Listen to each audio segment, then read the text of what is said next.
There's a quiet kind of exhaustion that doesn't come from doing too much, but from agreeing to too much. It shows up at the end of the day when your body's tired, but your mind feels even heavier. You replay conversations you barely remember choosing. You look at your calendar and wonder how your time disappeared so completely. And somewhere in that fog, a familiar thought surfaces. I don't even remember deciding this is how my life would look. That moment is important because it's usually where awareness begins. If you're someone who values conversations like this, conversations that create clarity instead of pressure, this is your space. Returning to ideas that help you think more clearly, set better boundaries, and live with less noise is one of the simplest ways to protect your mental life. If that matters to you, staying connected here isn't about a channel. It's about choosing depth over distraction. The exhaustion we're talking about doesn't come from weakness or lack of ambition. It comes from something far more human, the desire to keep things smooth, to avoid friction, to be liked, to be dependable. Most people don't fall into this pattern dramatically. They slide into it quietly, one agreement at a time, one sure here, one no problem there. And slowly, almost invisibly, good intentions begin to crowd out intention itself. From an early age, saying yes is rewarded. The agreeable child is easy. The flexible coworker is reliable. The friend who always shows up is praised. For a while, it works. You feel needed, valued, trusted. But what often goes unnoticed is the trade you're making each time you agree without checking in with yourself. You're not just giving time, you're giving energy, attention, emotional bandwidth. And unlike money, those resources don't replenish easily. Warren Buffett noticed this long before he became synonymous with success. He understood something most people resist admitting. Progress isn't about doing more. It's about choosing better. When he said that the difference between successful people and truly successful people is that the truly successful say no to almost everything, he wasn't being provocative. He was naming a structural truth. Every yes closes a door somewhere else. And most people never pause long enough to ask which doors they're quietly locking. Carl Jung warned about this in a different language. He believed that when life is shaped primarily by external expectations, something inside us begins to fragment. We lose touch with what actually matters. We stop living deliberately and start reacting. The fatigue that follows isn't just physical, it's existential. It's the cost of constantly being pulled outward. You can see this clearly in everyday life. Imagine someone competent, capable, and genuinely well-intentioned. At work, they're the one everyone relies on. Extra tasks come up. They agree. Coverage is needed. They agree. Deadlines shift. They adapt again. At first, it feels productive, responsible, like progress. But over time, their days fill with tasks that aren't aligned with their priorities. Evenings blur into unfinished work. Creativity drops, not because of a lack of skill, but because attention is constantly divided. They're busy, but not advancing. This is one of the great illusions of modern life, mistaking motion for direction. Saying yes creates activity, but not purpose. Without direction, movement turns into noise. Jung would describe this as living from the persona, the socially acceptable version of yourself, rather than from the self that knows its limits and values. The danger isn't just burnout. It's waking up years later realizing you've been busy building someone else's agenda. What's rarely acknowledged is that the world doesn't reward endless yeses the way we expect. In many environments, boundaries earn more respect than overextension. When someone pauses before responding and says calmly, "I can help with that later, but right now I'm focused on this," something surprising often happens. The world doesn't collapse. People adjust. Clarity increases. Value becomes visible.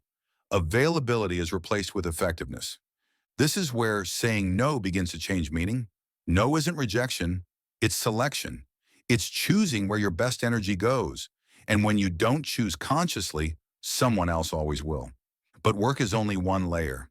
The pattern tightens even more in relationships because guilt enters the picture. Friends, family, social obligations, they come with emotional weight.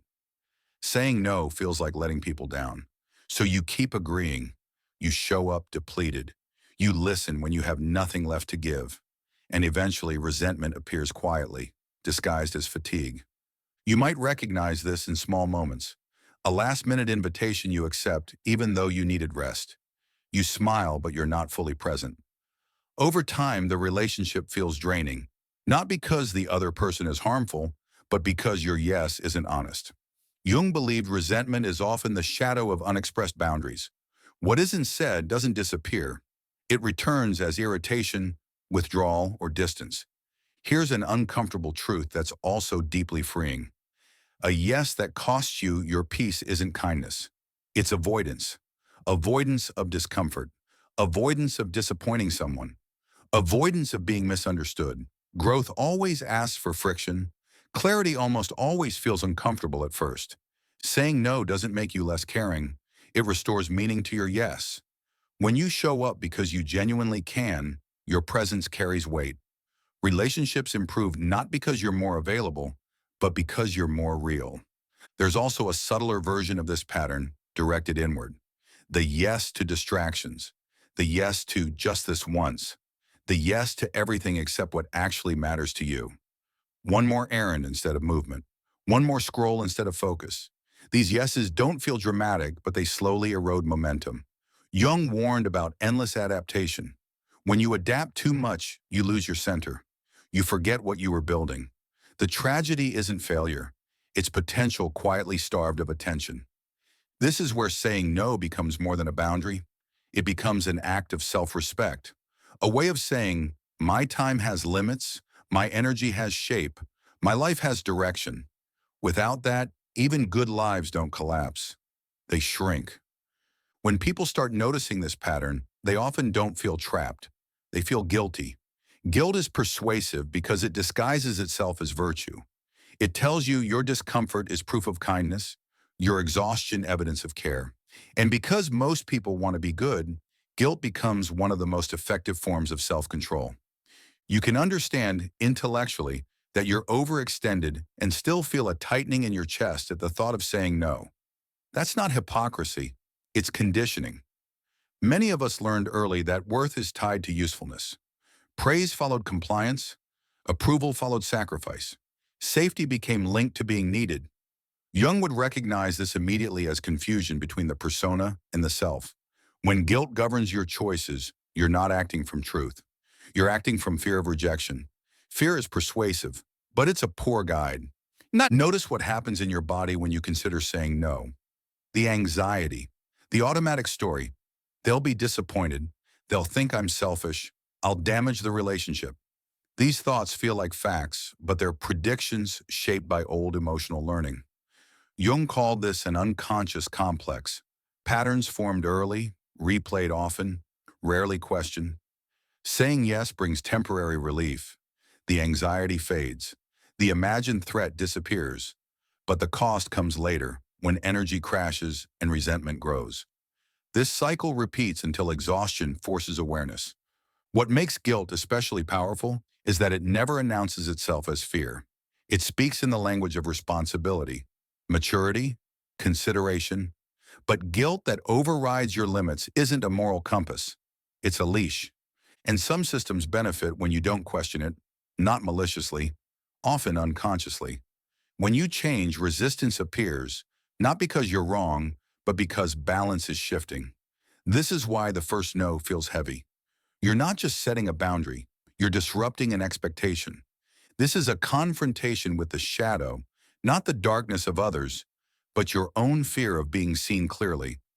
Individuation, in Jung's work, is the process of becoming whole rather than socially convenient. It requires tolerating misunderstanding without collapsing into people-pleasing. That's why over-explaining feels so tempting. Long justifications soften the discomfort, but boundaries don't need defense. They need clarity. Simple statements feel blunt because they don't invite negotiation.